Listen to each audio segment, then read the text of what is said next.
Dangdut ternama Lesti Kejora dan Rizky Bilar menggelar acara lamaran pada Minggu tanggal 13 Juni tahun 2021.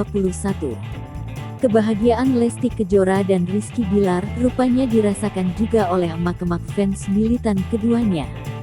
Di media sosial beredar video yang memperlihatkan sejumlah emak-emak mengadakan syukuran lamaran Lesti Kejora dan Rizky Bilar. Tampak emak-emak yang jumlahnya belasan menggunakan pakaian kondangan serba merah muda. Selesai menonton lamaran Lesti Kejora dan Rizky Bilar, emak-emak tersebut kemudian merayakannya dengan memotong tumpeng.